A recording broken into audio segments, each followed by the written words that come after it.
എല്ലാ സുഹൃത്തുക്കൾക്കും മറ്റൊരു ക്ലാസ്സിലേക്ക് സ്വാഗതം. നമ്മൾ കഴിഞ്ഞ ക്ലാസ്സിൽ ഗൂഗിളിൻ്റെ സെർച്ച് അഡ്വർടൈസ്മെൻറ്റും ഗൂഗിളിൻ്റെ ഡിസ്പ്ലേ അഡ്വർടൈസ്മെൻറ്റുമാണ് ചെയ്തത്. ഈ ഒരു ക്ലാസ്സിൽ നമ്മൾ മനസ്സിലാക്കാൻ പോകുന്നത് ഗൂഗിൾ അഡ്വർടൈസ്മെൻറ്റിൽ മറ്റെന്തൊക്കെ കാര്യങ്ങളും കൂടെ ഗൂഗിൾ ആഡ്സ് പഠിക്കണമെങ്കിലോ ഗൂഗിൾ ആഡ് സർട്ടിഫിക്കേഷൻ എടുക്കണമെങ്കിൽ മറ്റെന്തൊക്കെ കാര്യങ്ങളും കൂടെ നമ്മൾ അഡ്വാൻസ്ഡ് ആയിട്ട് പഠിക്കേണ്ടി വരുമെന്നുള്ളതാണ്. സാധാരണ രീതിയിൽ ഒരു സെർച്ച് അഡ്വർടൈസ്മെൻറ്റും ഡിസ്പ്ലേ അഡ്വർടൈസ്മെൻറ്റും ചെയ്യുന്നത് കൊണ്ട് മാത്രം നമ്മളൊരു ഗൂഗിൾ ആഡ്സ് എക്സ്പെർട്ട് ആവുന്നില്ല. അപ്പോൾ അതിനുവേണ്ടി നമ്മൾ പരിചയപ്പെടേണ്ട ഒരുപാട് കാര്യങ്ങളുണ്ട്. അപ്പോൾ ഇന്ന് നമ്മൾ ഈ ഒരു ക്ലാസ്സിൽ എക്സ്പീരിയൻസ് ചെയ്യാൻ പോകുന്നത് ഗൂഗിൾ അഡ്വർടൈസ്മെൻറ്റിൽ മറ്റെന്തൊക്കെ കാര്യങ്ങളാണ് നമ്മൾ മനസ്സിലാക്കേണ്ടത് എന്നുള്ളതാണ്. ഗൂഗിൾ ആഡ്സിൻ്റെ അഡ്വാൻസ്ഡ് ഏരിയാസിലെ വളരെ മെയിനായിട്ടുള്ള കുറച്ച് കാര്യങ്ങളാണ് ഞാനിപ്പോൾ നിങ്ങൾക്ക് മുന്നിൽ ഷെയർ ചെയ്തിരിക്കുന്നത്. ഈ കാര്യങ്ങൾ മനസ്സിലാക്കുക. Google ads conversion tracking, Google tags and tag manager, Google analytics and Google ads, ഗൂഗിളിൻ്റെ ഓഡിയൻസ് മാനേജർ, എന്താണ് bid strategies, remarketing ads, Google ads manager account.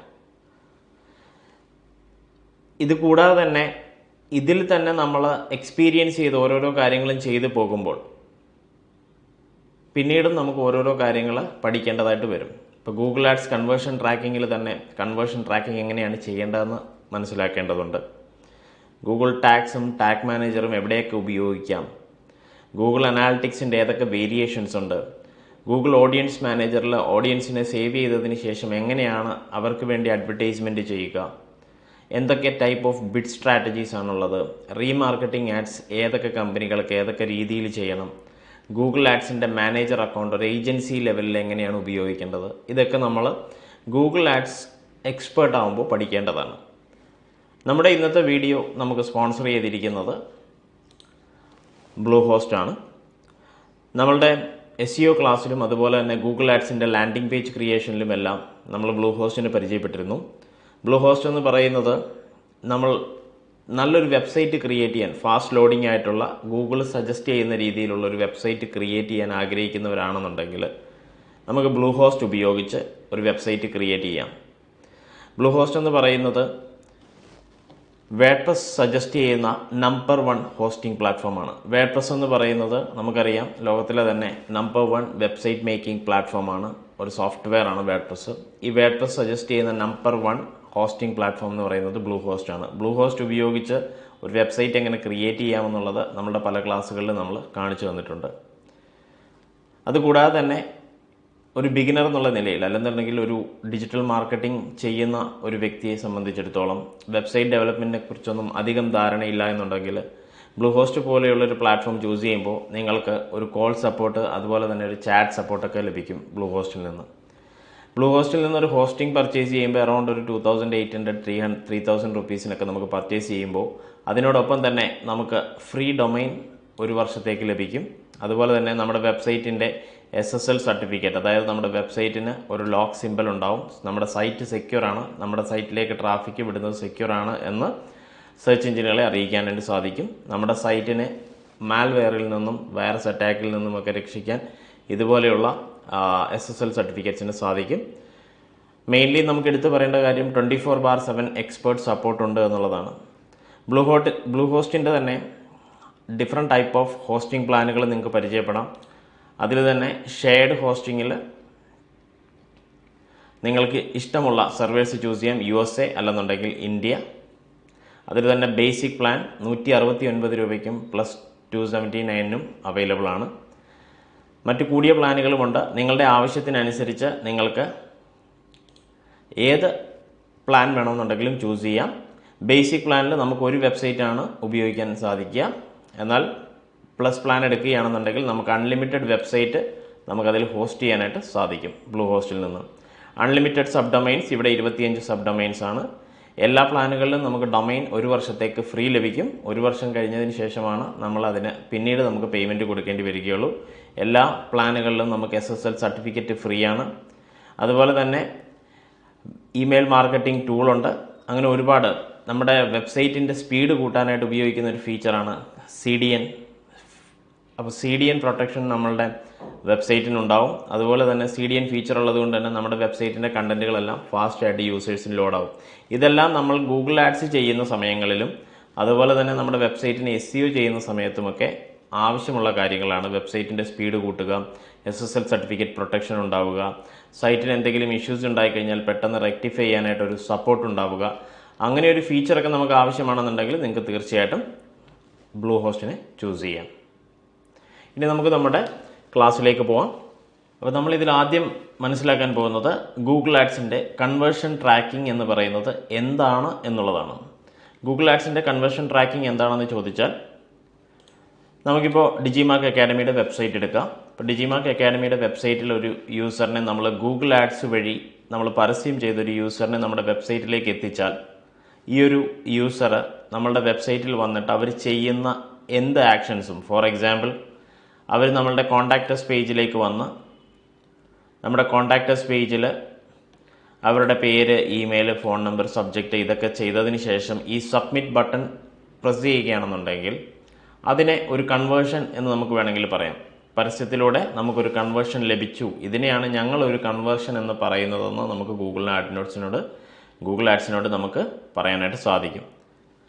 അതുപോലെ തന്നെ ഇവിടെ പല ബട്ടൺസ് ഉണ്ട്. ഇപ്പോൾ കോൾ നൗ ബട്ടൺസ് ഉണ്ട്, take A demo, apply now, ഇങ്ങനെ പലതരം ബട്ടൺസ് നമ്മുടെ വെബ്സൈറ്റിലുണ്ട്. ചാറ്റ് വിൻഡോസ് ഉണ്ട്. ഇതെല്ലാത്തിനെയും നമുക്ക് ഓരോ കൺവേർഷൻസ് ആണ് എന്ന് ഗൂഗിൾ ആഡ്സിനോട് പറയാനായിട്ട് സാധിക്കും. അതിന് നമ്മുടെ ഗൂഗിൾ ആഡ്സ് അക്കൗണ്ടിൽ ടൂൾസ് ആൻഡ് സെറ്റിങ്സ് എന്ന് പറയുന്ന ഏരിയയിൽ കൺവേർഷൻസ് എന്ന് പറയുന്ന ഒരു ഓപ്ഷൻ നിങ്ങൾക്ക് കാണാൻ സാധിക്കും. ഈ കൺവേർഷൻസിൽ പോയിട്ടാണ് നമ്മളിത് ചെയ്യേണ്ടത്. അപ്പോൾ ഇവിടെ ഡിഫറെൻറ്റ് ടൈപ്പ് ഓഫ് കൺവേർഷൻസ് ഞാനിപ്പോൾ സെറ്റപ്പ് ചെയ്തിരിക്കുന്നത് നിങ്ങൾക്ക് കാണാം. ഇതിനകത്ത് lead form, submission, thank you page visit ചെയ്തിരിക്കുന്നത്, ലാൻഡിംഗ് പേജിൽ വിസിറ്റ് ചെയ്തിരിക്കുന്നത് കാണാനായിട്ട് സാധിക്കും.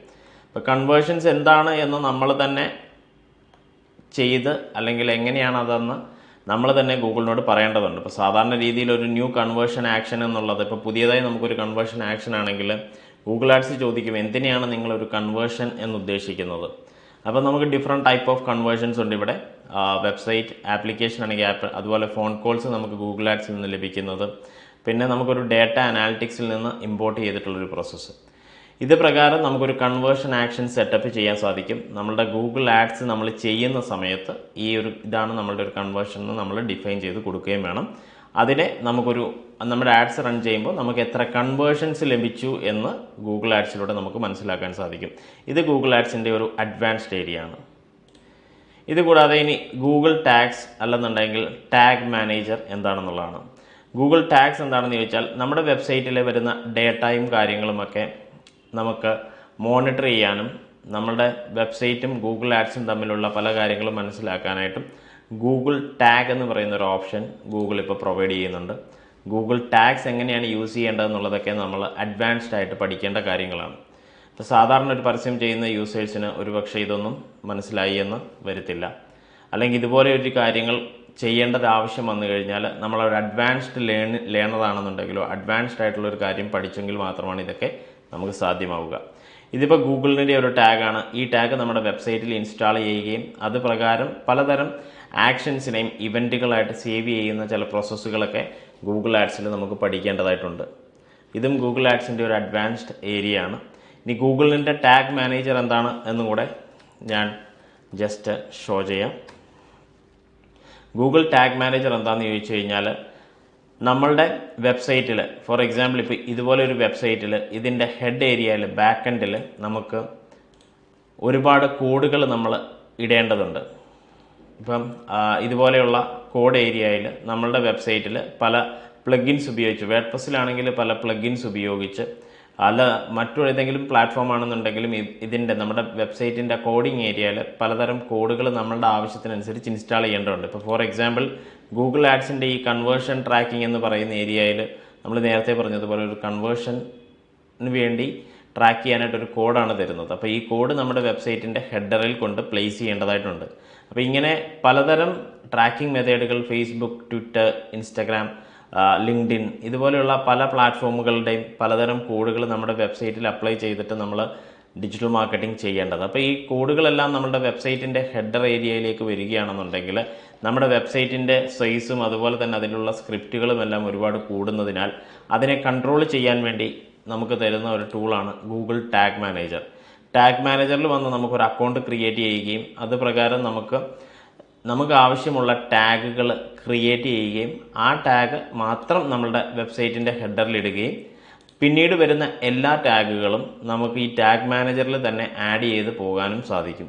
അതിനുവേണ്ടി ഉപയോഗിക്കുന്ന ഒരു സെൻട്രലൈസ്ഡ് ടാഗ് മാനേജ്മെൻറ്റ് സിസ്റ്റമാണ് ടാഗ് മാനേജർ. അപ്പം ഇതും നമ്മൾ എന്തിൽ പഠിക്കേണ്ടതാണ്? ഗൂഗിൾ അഡ്വർടൈസ്മെൻറ്റിനെ പറ്റിയും ഗൂഗിൾ ആഡ്സ് ചെയ്യുന്ന സമയത്തുമൊക്കെ നമുക്ക് ആവശ്യം വരുന്നൊരു കാര്യമാണ് ഗൂഗിളിൻ്റെ tag manager. Google analytics and Google ads. ഗൂഗിൾ അനാലിറ്റിക്സും ഗൂഗിൾ ആഡ്സും തമ്മിൽ എന്താണ് ബന്ധം? ഗൂഗിൾ അനാലിറ്റിക്സ് എന്ന് പറയുന്നത് നമ്മളുടെ വെബ്സൈറ്റിൻ്റെ ഗൂഗിൾ അനാലിറ്റിക്സ് എന്ന് പറയുന്നത് നമ്മുടെ വെബ്സൈറ്റിലേക്ക് വരുന്ന ട്രാഫിക്കുകളെ അനലൈസ് ചെയ്യാനും നമ്മുടെ വെബ്സൈറ്റും ഗൂഗിൾ ആഡ്സും തമ്മിൽ കണക്ട് ചെയ്യാനുമൊക്കെ അനാലിറ്റിക്സ് വഴി സാധിക്കും. നമ്മുടെ വെബ്സൈറ്റിൻ്റെ കോൺടാക്റ്റസ് പേജിൽ എത്ര പേര് വരുന്നുണ്ട്, നമ്മുടെ വെബ്സൈറ്റിൻ്റെ ഓരോ പേജുകളിൽ എത്ര പേര് വരുന്നുണ്ട്, ഏതൊക്കെ സ്ഥലങ്ങളിൽ നിന്നാണ് യൂസേഴ്സ് വരുന്നത് എന്നൊക്കെ നമുക്ക് മനസ്സിലാക്കാനായിട്ട് ഗൂഗിൾ അനാലിറ്റിക്സ് ഉപയോഗിച്ച് നമുക്ക് സാധിക്കും. ഗൂഗിൾ അനാലിറ്റിക്സിൽ തന്നെ നമ്മളുടെ ഗൂഗിൾ ആഡ്സ് നമുക്ക് കണക്ട് ചെയ്യാനും സാധിക്കും. ഗൂഗിൾ അനാലിറ്റിക്സിൽ തന്നെ നമ്മുടെ ഗൂഗിൾ ആഡ്സ് കണക്ട് ചെയ്ത് കഴിഞ്ഞ് കഴിഞ്ഞാൽ നമ്മുടെ വെബ്സൈറ്റിൽ ഗൂഗിൾ ആഡ്സ് വഴി എത്ര പേര് വന്നിട്ടുണ്ട് എന്നൊക്കെ മനസ്സിലാക്കാനായിട്ട് നമുക്ക് സാധിക്കും. അപ്പോൾ ഗൂഗിൾ ആഡ്സിൽ എത്തിയതിന് ശേഷം ഗൂഗിൾ അനാലിറ്റിക്സ് എന്ന് പറയുന്ന ഒരു ഏരിയ ഉണ്ട്. ഈ ഗൂഗിൾ അനാലിറ്റിക്സിൽ ക്ലിക്ക് ചെയ്ത് നമ്മളുടെ ഗൂഗിൾ അനാലിറ്റിക്സും നമ്മളുടെ ഗൂഗിൾ ആഡ് അക്കൗണ്ട് തമ്മിൽ കണക്ട് ചെയ്ത് അത് കമ്പൈൻ ചെയ്ത് റൺ ചെയ്യുന്ന ഒരു പ്രോസസ്സും നമ്മൾ അഡ്വാൻസ്ഡ് ആയിട്ട് പഠിക്കുന്ന സമയത്ത് പഠിക്കേണ്ട കാര്യങ്ങളാണ്.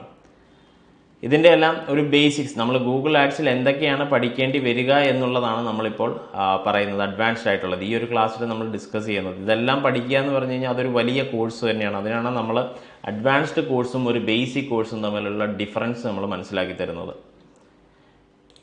ഇനി നമുക്കറിയേണ്ടത് ഗൂഗിളിൻ്റെ ഓഡിയൻസ് മാനേജർ എന്താണ് എന്നുള്ളതാണ്. Google audience manager. നമുക്ക് നമ്മുടെ ഗൂഗിൾ ആഡ്സ് അക്കൗണ്ടിലേക്ക് വരാം തിരിച്ച്. ഇവിടെ നിങ്ങൾക്ക് ഓഡിയൻസ് മാനേജർ എന്ന് പറയുന്നൊരു ടാബ് കാണാൻ സാധിക്കും. ഈ ഓഡിയൻസ് മാനേജർ എന്തിനാണെന്ന് ചോദിച്ചാൽ നമ്മളുടെ വെബ്സൈറ്റ് വിസിറ്റ് ചെയ്യുന്ന ഓഡിയൻസിനെ നമ്മളുടെ വെബ്സൈറ്റ് ആയിക്കോട്ടെ, നമ്മളുടെ യൂട്യൂബ് ചാനൽ ആയിക്കോട്ടെ, ഗൂഗിൾ റിലേറ്റഡ് ആയിട്ടുള്ള പ്രോഡക്റ്റുകളിലും അല്ലെങ്കിൽ ഇതുപോലെ നമ്മളുടെ വെബ്സൈറ്റിലേക്ക് വരുന്ന യൂസേഴ്സ് പരസ്യം വഴിയോ അല്ലാതെയോ നമ്മുടെ വെബ്സൈറ്റിലേക്ക് വരുന്ന യൂസേഴ്സിനെ സേവ് ചെയ്ത് വെക്കാനായിട്ട് സാധിക്കുന്ന ഒരു ഏരിയയാണ് ഗൂഗിളിൻ്റെ ഓഡിയൻസ് മാനേജർ. അപ്പോൾ ഇതുപോലെയുള്ള ഓഡിയൻസ് മാനേജർ എന്തിനാണ് എന്നും കൂടെ മനസ്സിലാക്കുക. ഈ GA4 എന്ന് ഇവിടെ കാണുന്നത് നിങ്ങൾക്ക് മനസ്സിലാക്കുക. അത് നമ്മുടെ ഗൂഗിൾ അനാലിറ്റിക്സ് വഴി നമ്മുടെ വെബ്സൈറ്റിൽ നിന്ന് നമുക്ക് കിട്ടുന്ന ഡേറ്റയെ മനസ്സിലാക്കാൻ പറ്റുന്നതാണ്. നമ്മുടെ വെബ്സൈറ്റിൽ ട്രാഫിക് വരുന്നതൊക്കെ അറിയാനായിട്ട് ഗൂഗിൾ അനാലിറ്റിക്സ് വഴി സാധിക്കും. ഇപ്പോൾ ഗൂഗിൾ അനാലിറ്റിക്സ് വഴിയും നമ്മുടെ ഗൂഗിൾ ആഡ്സുമായി കണക്ട് ചെയ്തുകൊണ്ട് ഡേറ്റ ഇവിടെ ഷെയർ ചെയ്യുന്നുണ്ട്. അതുകൂടാതെ തന്നെ നമുക്ക് സ്വന്തമായി നമുക്ക് വേണമെങ്കിൽ എന്ത് ചെയ്യാം, നമ്മുടെ വെബ്സൈറ്റ് യൂസേഴ്സിനെയോ, നമ്മുടെ ആപ്ലിക്കേഷൻ ആണെങ്കിൽ ആപ്പ് യൂസേഴ്സിനെ, യൂട്യൂബ് ആണെന്നുണ്ടെങ്കിൽ യൂട്യൂബ് യൂസേഴ്സിനെയോ, അല്ലെങ്കിൽ നമ്മുടെ കയ്യിൽ ഒരു കസ്റ്റമർ ലിസ്റ്റ് ഉണ്ടെങ്കിൽ അവരെയോ നമുക്ക് ഓഡിയൻസ് ആയിട്ട് ആഡ് ചെയ്യുകയും ആ ഓഡിയൻസിനെ വേണ്ടി നമുക്ക് പരസ്യങ്ങൾ ചെയ്യാനും സാധിക്കും. ആ ഓഡിയൻസിനെ നമ്മൾ സേവ് ചെയ്യുന്നതും അതിനെപ്പറ്റി പഠിക്കാനും, അതുപോലെ ഇപ്പോൾ നിങ്ങളുടെ അടുത്ത് ഒരു ക്ലയൻറ്റ് പറയുകയാണെങ്കിലോ അല്ലെങ്കിൽ നിങ്ങളുടെ വെബ്സൈറ്റിൽ എന്നും വിസിറ്റ് ചെയ്യുന്ന യൂസേഴ്സിനെ നിങ്ങൾക്ക് റെഗുലറായിട്ട് പരസ്യം കാണിക്കണമെന്നുണ്ടെങ്കിലൊക്കെ ഈ ഒരു ഫീച്ചർ ഉപയോഗിച്ച് ഓഡിയൻസിനെ സേവ് ചെയ്യാനും നിങ്ങൾ പഠിക്കേണ്ടതാണ്. ഇത് ഗൂഗിൾ ആഡിൻ്റെ മറ്റൊരു ഫീച്ചറാണ്. ഇനി ഉള്ളത് ബിഡ് സ്ട്രാറ്റജീസ് എന്നുള്ളതാണ്. എന്താണ് ബിഡ് സ്ട്രാറ്റജീസ് എന്ന് ചോദിച്ചാൽ ഇവിടെ നമ്മുടെ ഗൂഗിൾ ആഡ് അക്കൗണ്ടിൽ തന്നെ നിങ്ങൾ ഇവിടെ വന്നു കഴിഞ്ഞ് കഴിഞ്ഞാൽ നിങ്ങൾക്ക് ഓഡിയൻസ് മാനേജറിൻ്റെ താഴെ തന്നെ ബിഡ് സ്ട്രാറ്റജീസ് എന്ന് പറയുന്നൊരു ഓപ്ഷൻ കാണാൻ സാധിക്കും. ബിഡ് സ്ട്രാറ്റജീസ് എന്താണെന്ന് ചോദിച്ചു കഴിഞ്ഞാൽ നമ്മൾ ചെയ്യുന്ന പരസ്യത്തിന് എന്തൊക്കെ തരം ബിഡ് സ്ട്രാറ്റജീസ് ആണ്, മാക്സിമം ക്ലിക്കാണോ, മാക്സിമം കൺവേർഷൻസ് ആണോ. നമ്മൾ കൺവേർഷൻസിനെ കുറിച്ച് കുറച്ച് മുമ്പ് പറഞ്ഞിരുന്നു. മാക്സിമം കൺവേർഷൻസ് ആണോ നിങ്ങളുടെ പരസ്യത്തിൽ നിങ്ങൾ ഫോക്കസ് ചെയ്യുന്നത്, maximum return on add spend, അതാണ് ROAS എന്ന് പറയുന്നത്, റിട്ടേൺ ഓൺ ആഡ് സ്പെൻഡ് ആണ് മാക്സിമം, അതാണോ നിങ്ങൾ ഉദ്ദേശിക്കുന്നത്. അതുപോലെ മാക്സിമം കോസ്റ്റ് പെർ അക്വിസിഷൻ, അതുപോലെ കൺവേർഷൻ ഒരു വാല്യൂ ആണോ, അതല്ലെങ്കിൽ നിങ്ങൾ ചെയ്യുന്ന പരസ്യം മാക്സിമം ആളുകളെ കാണിക്കുകയാണോ, ടാർഗറ്റ് ഇംപ്രഷൻ ഷെയർ, നിങ്ങൾക്കൊരു ടാർഗറ്റ് വെച്ച് മാക്സിമം ആളുകളെ കാണിക്കുക. ഇങ്ങനെയുള്ള ഡിഫറെൻറ്റ് ടൈപ്പ് ഓഫ് ബിഡ് സ്ട്രാറ്റജീസും നമ്മൾ ചെയ്യുന്ന ഗൂഗിൾ അഡ്വർടൈസ്മെൻറ്റുകളിൽ അപ്ലൈ ചെയ്യേണ്ടതായിട്ടുണ്ട്. അതിന് നമ്മൾ ഇതെല്ലാം പഠിച്ചു കഴിഞ്ഞാൽ മാത്രമാണ് നമുക്ക് എന്ത് ചെയ്യാൻ സാധിക്കുക, എന്തൊക്കെയാണ് ബിഡ് സ്ട്രാറ്റജീസ് എന്ന് അറിഞ്ഞു കഴിഞ്ഞാൽ മാത്രമാണ് നമ്മളുടെ ക്യാമ്പയിൻസിന് ആവശ്യമായിട്ടുള്ള ബിഡ് സ്ട്രാറ്റജീസ് നമുക്ക് അപ്ലൈ ചെയ്യാനായിട്ട് സാധിക്കത്തുള്ളൂ. പിന്നീടുള്ളത് റീമാർക്കറ്റിംഗ് അഡ്വർടൈസ്മെൻ്റ് ആണ്. റീമാർക്കറ്റിംഗ് അഡ്വർടൈസ്മെൻ്റ് എന്ന് പറഞ്ഞാൽ നമ്മൾ കുറച്ച് മുമ്പ് പറഞ്ഞതുപോലെ തന്നെ നമ്മൾ ഓഡിയൻസ് മാനേജറിൽ നമ്മൾ ഓഡിയൻസിനെ സേവ് ചെയ്ത് കഴിഞ്ഞാൽ ആ ഓഡിയൻസിനെ എഗെയിൻസ്റ്റ് ആയിട്ട് ഇപ്പോൾ നമ്മളുടെ വെബ്സൈറ്റ് ഡിജിമാർക്കിൻ്റെ ഹോം പേജ് ഓഡിയൻസ് നിങ്ങൾക്ക് കാണാം, ഡിജിമാർക്കിൻ്റെ ചാനൽ വ്യൂവേഴ്സിനെ നിങ്ങൾക്ക് കാണാം. ഈ ഓഡിയൻസിലേക്ക് തന്നെ നമുക്ക് എന്ത് ചെയ്യാനായിട്ട് സാധിക്കും? ഡിജിമാർക്കിൻ്റെ അഡ്വർടൈസ്മെൻറ്റുകൾ കാണിക്കാനായിട്ട് സാധിക്കും. ആ ഒരു അഡ്വർടൈസ്മെൻറ്റ് കാണിക്കുന്നത് എങ്ങനെയാണെന്നും ഓഡിയൻസിനെ സേവ് ചെയ്തിട്ട് അങ്ങനെ ഒരു അഡ്വർടൈസ്മെൻറ്റ് എങ്ങനെയാണ് ക്രിയേറ്റ് ചെയ്യുന്നതെന്നും നമ്മൾ പഠിച്ചെങ്കിൽ മാത്രമാണ് നമുക്ക് റീമാർക്കറ്റിംഗ് അഡ്വർടൈസ്മെൻറ്റുകൾ ചെയ്യാനായിട്ട് സാധിക്കുക. ആൻഡ് ഫൈനലി ഇതിനകത്ത് പറയാനുള്ള ഒരു അഡ്വാൻസ്ഡ് ഏരിയ എന്ന് പറയുന്നത് ഗൂഗിൾ ആഡ്സിൻ്റെ മാനേജർ അക്കൗണ്ട് എന്താണ് എന്നുള്ളതാണ്. നമ്മളൊരു ഏജൻസി ലെവൽ, ഇതിപ്പോൾ ഒരു സിംഗിൾ ഗൂഗിൾ ആഡ് അക്കൗണ്ടാണ് നിങ്ങളിപ്പോൾ കാണുന്നത്. എന്നാൽ ഇങ്ങനെയല്ലാതെ നിങ്ങളൊരു ഏജൻസി നടത്തുകയാണ്, നിങ്ങൾക്ക് ഒന്നിൽ കൂടുതൽ ഡിജിറ്റൽ മാർക്കറ്റിംഗ് കഴിയുന്ന പലരും ഡിജിറ്റൽ മാർക്കറ്റിംഗ് ഏജൻസീസോ അല്ലെന്നുണ്ടെങ്കിൽ ഫ്രീലാൻസറായിട്ടോ ഒക്കെ വർക്ക് ചെയ്യാൻ ആഗ്രഹിക്കുന്നവരായിരിക്കാം ഒരുപക്ഷെ. അതല്ലെങ്കിൽ നിങ്ങളൊരു വലിയ കമ്പനിയിൽ ഡിജിറ്റൽ മാർക്കറ്റിംഗ് എക്സ്പേർട്ടായിട്ടോ അല്ലെങ്കിൽ ഗൂഗിൾ ആഡ്സ് എക്സ്പേർട്ടായിട്ടോ ഒക്കെ ജോലിക്ക് അപ്ലൈ ചെയ്യുന്ന സമയങ്ങളിൽ ആ കമ്പനിക്ക് ഒരു മാനേജർ അക്കൗണ്ട് ഉണ്ടാവും. അപ്പോൾ ഇവിടെ ഡിജിമാർക്കിൻ്റെ ഒരു മാനേജർ അക്കൗണ്ട് നിങ്ങൾക്ക് കാണാനായിട്ട് സാധിക്കും. ഈ ഡിജിമാർക്കിൻ്റെ മാനേജർ അക്കൗണ്ട് കൊണ്ട് ഉദ്ദേശിക്കുന്നത് വെച്ചാൽ ഗൂഗിൾ ആഡ്സിൻ്റെ നിങ്ങൾക്ക് ഒന്നിൽ കൂടുതൽ ക്ലയൻറ്റുകൾ ഉണ്ടെന്നുണ്ടെങ്കിൽ ആ ക്ലയൻറ്റുകളുടെ ഗൂഗിൾ ആഡ് അക്കൗണ്ടുകൾ നമുക്ക് ഹാൻഡിൽ ചെയ്യാൻ വേണ്ടി തരുന്ന ഒരു ഏരിയയാണ്. ഇപ്പോൾ ഇവിടെ നിങ്ങൾക്ക് കാണാനായിട്ട് സാധിക്കും ഡിഫറെൻറ്റ് ടൈപ്പ് ഓഫ് ക്ലയൻസിൻ്റെ ഗൂഗിൾ ആഡ് അക്കൗണ്ട്. ഇതിപ്പോൾ ഡിജിമാർക്കിൻ്റെ ഗൂഗിൾ ആഡ് അക്കൗണ്ട് ആണെന്നുണ്ടെങ്കിൽ അതിന് താഴെ മറ്റൊരു കമ്പനിയുടെ ഉണ്ടാവും. ഇതുപോലെ നമുക്ക് ഒന്നിൽ കൂടുതൽ കമ്പനികളുടെ ഗൂഗിൾ ആഡ് അക്കൗണ്ട് ഹാൻഡിൽ ചെയ്യാനായിട്ട് ഉപയോഗിക്കുന്ന അവരുടെ ക്യാമ്പയിനും അതുപോലെ തന്നെ അതിനെ ഒരു സെൻട്രലൈസ്ഡ് സിസ്റ്റമായിട്ട് ഉപയോഗിക്കാൻ വേണ്ടി ഉപയോഗിക്കുന്ന ഒരു ഏരിയയാണ് ഗൂഗിൾ ആഡ്സിൻ്റെ ഈ മാനേജർ അക്കൗണ്ട്. ഈ ഗൂഗിൾ ആഡ്സിൻ്റെ മാനേജർ അക്കൗണ്ട് ഉണ്ടെങ്കിലൊക്കെയാണ് നമുക്ക് നമ്മുടെ കമ്പനിയെ ഗൂഗിൾ പാർട്ട്ണറായിട്ടൊക്കെ ചെയ്യാനായിട്ട് സാധിക്കത്തുള്ളൂ. അപ്പോൾ ഇത്രയും കാര്യങ്ങളാണ് നമ്മൾ ഗൂഗിൾ ആഡ്സിൽ അഡ്വാൻസ്ഡ് ആയിട്ട് പഠിക്കാനായിട്ട് പോകുമ്പോൾ പഠിക്കേണ്ടത്. പിന്നെ അപ്പാർട്ട് ഫ്രം ദിസ് ഒരു പ്രധാനപ്പെട്ട കാര്യവും കൂടെ പറയാനുണ്ട്. അതായത് ഗൂഗിൾ ആഡ്സിൽ ഉപയോഗിച്ച് നിങ്ങളുടെ ഷോപ്പിംഗ് വെബ്സൈറ്റുകളൊക്കെ ചെയ്യുമ്പോൾ ഗൂഗിൾ ആഡ്സിന് മെർച്ചൻറ്റ് സെൻറ്റർ എന്ന് പറയുന്ന ഒരു ഓപ്ഷനും കൂടെയുണ്ട്. നമ്മുടെ ഇ കൊമേഴ്സ് വെബ്സൈറ്റുകളൊക്കെ ചെയ്യുന്ന സമയത്ത് ഗൂഗിൾ ആഡ്സിൻ്റെ മെർച്ചൻറ്റ് സെൻറ്റർ ഉപയോഗിച്ചാണ് നമ്മൾ പരസ്യങ്ങൾ റൺ ചെയ്യേണ്ടത്. അതിനാദ്യം നിങ്ങളുടെ വെബ്സൈറ്റിൻ്റെ പ്രോഡക്റ്റുകളെല്ലാം ഗൂഗിൾ ആഡ്സിൻ്റെ മെർച്ചൻറ്റ് സെൻറ്ററിൽ അപ്ലോഡ് ചെയ്യുന്ന അവർ പറയുന്ന പ്രോസസ്സ് പ്രകാരം നമ്മുടെ വെബ്സൈറ്റിലെ പ്രോഡക്റ്റുകൾ അവിടെ അപ്ലോഡ് ചെയ്ത് അപ്രൂവലാക്കുകയും അതിനുശേഷം ആ അപ്രൂവലായ ആ പ്രോഡക്റ്റുകളും നമ്മളുടെ ഗൂഗിൾ ആഡ്സും തമ്മിൽ കണക്ട് ചെയ്യുകയും വേണ്ടതുണ്ട്. അങ്ങനെയാണ് നമ്മൾ ഗൂഗിൾ ആഡ്സിൻ്റെ ഷോപ്പിംഗ് അഡ്വർടൈസ്മെൻറ്റ്, അതായത് ഇവിടെ ന്യൂ ക്യാമ്പയിനിൽ നമ്മൾ ക്ലിക്ക് ചെയ്യുന്ന സമയത്ത് നമുക്ക് എന്താണ് നമ്മളുടെ ഒബ്ജക്റ്റീവ് എന്ന് ചോദിക്കാറുണ്ട്. ഇതിപ്പോൾ ഞാൻ മാനേജർ അക്കൗണ്ട് അല്ല, സോറി, ഇവിടെ ഇപ്പം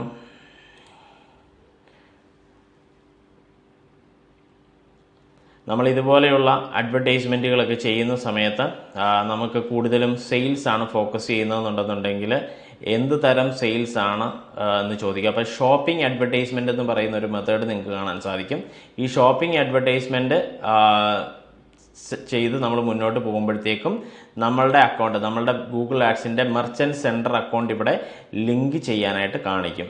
അതായത് send A link request from your merchant centre എന്ന് ഇവിടെ കാണിക്കുന്നുണ്ട്. അപ്പോൾ ഈ മെർച്ചൻറ്റ് സെൻറ്റർ ഉപയോഗിക്കാനും അതുപോലെ തന്നെ ആ പ്രോഡക്റ്റുകളെ ഇവിടെ ലിങ്ക് ചെയ്ത് പരസ്യങ്ങൾ ചെയ്യാനും ഒക്കെ നമ്മൾ ഗൂഗിൾ ആഡ്സിൽ പഠിക്കേണ്ടതാണ്. അപ്പോൾ നമ്മുടെ ഇതിനു മുന്നേയുള്ള ക്ലാസ്സുകളിലെല്ലാം നമ്മൾ പഠിച്ചത് സാധാരണ ഒരു സെർച്ച് അഡ്വർടൈസ്മെൻറ്റും ഡിസ്പ്ലേ അഡ്വർടൈസ്മെൻറ്റും എങ്ങനെയാണ് ചെയ്യുന്നതെന്നുള്ളതാണ്. പക്ഷേ അത്രയും പഠിച്ചത് കൊണ്ട് നമ്മളൊരു ഗൂഗിൾ ആഡ്സ് എക്സ്പേർട്ട് ആവുന്നില്ല. അപ്പോൾ നിങ്ങളൊരു ഗൂഗിൾ ആഡ്സ് എക്സ്പേർട്ടായി മാറാൻ ആഗ്രഹിക്കുന്നുണ്ടെന്നുണ്ടെങ്കിൽ തീർച്ചയായിട്ടും ഡിജിമാർക്ക് അക്കാഡമിയുടെ അഡ്വാൻസ്ഡ് ഡിപ്ലോമ കോഴ്സിൽ ജോയിൻ ചെയ്യുക. 3 മാസം നീളുന്ന ഈ ഡിജിറ്റൽ മാർക്കറ്റിംഗ് കോഴ്സിൻ്റെ ഭാഗമായാൽ മാത്രമാണ് നിങ്ങൾക്ക് ഇതുപോലെയുള്ള അഡ്വാൻസ്ഡ് കാര്യങ്ങളെക്കുറിച്ച് കൂടുതലായിട്ട് പഠിക്കാൻ സാധിക്കുകയുള്ളൂ. അതുപോലെ തന്നെ നിങ്ങളുടെ വെബ്സൈറ്റ് ക്രിയേറ്റ് ചെയ്യണമെന്നുണ്ടെങ്കിൽ നിങ്ങൾക്ക് ബ്ലൂഹോസ്റ്റ് ഉപയോഗിച്ച് വെബ്സൈറ്റ് ക്രിയേറ്റ് ചെയ്യാം. അപ്പോൾ ഈ ഒരു ക്ലാസ്സിനെ സംബന്ധിക്കുന്ന എന്തെങ്കിലും ഡൗട്ട്സോ കാര്യങ്ങളോ ഉണ്ടെങ്കിലോ ഡിജിമാർക്ക് അക്കാഡമിയിൽ ജോയിൻ ചെയ്യാൻ നിങ്ങൾ ആഗ്രഹിക്കുന്നുണ്ടെങ്കിലോ താഴെ കാണുന്ന നമ്പറിൽ കോൺടാക്റ്റ് ചെയ്യുക. നിങ്ങളുടെ സംശയങ്ങൾ എന്തായാലും വീഡിയോയുടെ താഴെ കമൻ്റായിട്ട് രേഖപ്പെടുത്തുക. വീണ്ടും നമുക്ക് മറ്റൊരു ക്ലാസ്സിൽ കാണാം. ബൈ.